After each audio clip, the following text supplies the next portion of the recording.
Alright, and we're back. Welcome to the Alex Webb Show. Now, I have a little treat for you tonight, folks. I have Douglas Neal in the studio. I call him Doug. And we have a very interesting topic. Hey, how's it going, Doug?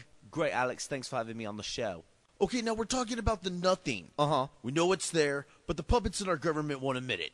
That's absolutely right, Alex. It haunts us all. When you go to sleep at night and you don't hear anything, you know it's there. And nobody really is sure on what it isn't. Okay, so you're saying when I get up in the middle of the night to use the restroom and I look down the hallway and there's nothing there. That's it. My God. There's no denying that it's there. In fact, right now as we speak, Alex, I look behind you and I don't see anything. Whoa! Okay. You're kind of freaking me out. Well, it is a little unnerving. When I think about the fact that there's nothing watching me, it sends chills down my spine. When I was growing up in England, I led a strict Christian life. Roman Catholic. Right. Well, one thing that the Bible taught me is that something should be there, but there's simply not. I know. Give me a ghost, an alien, some matter, something. Right. And our government is very clever about approaching the topic. When asked about it, they respond, there's just nothing there. But that's just it. Exactly. And that's the whole point. And these bonerheads in Congress would rather fill your heads about fake terrorism than to address a very real problem of nothing going on. Well, they think we'll just eat it up. What about when we sent thousands of soldiers to Iraq looking for weapons of mass destruction?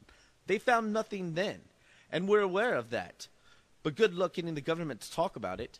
You know, it's funny that you brought that up. I just had Tommy Chung on the show the other day, and we were talking about Area 51. But he made a quote that is suiting.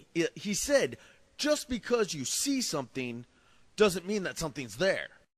Of course, Alex. You know, over 30% of the population is aware and deathly afraid of nothing. I'd hate to think that they're afraid for no good reason. But that's what this administration would have you believe. Well, how can you deny it, Doug? You see the pictures of Iraq floating around the newspapers and the web, and it's right there. Right. There's nothing for miles. See, it's part of an agenda, Alex.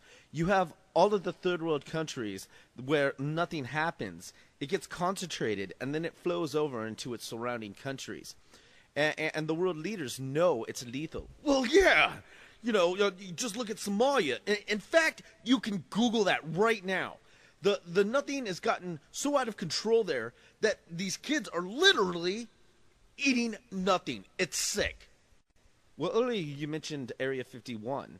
Now, if I remember, during the 80s, the government admitted that there was nothing there. Right.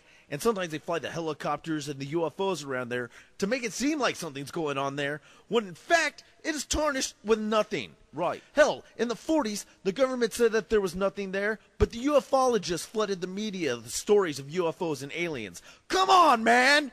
We know there's nothing, and you can't hide it from us forever. That's right. Well, Doug, I know you gotta go, but let me mention your book real quick. It's called, Oh My God, There's No One Behind Me. That's in the stores right now. Right. You can find it at the Waldens and the Barnes & Nobles.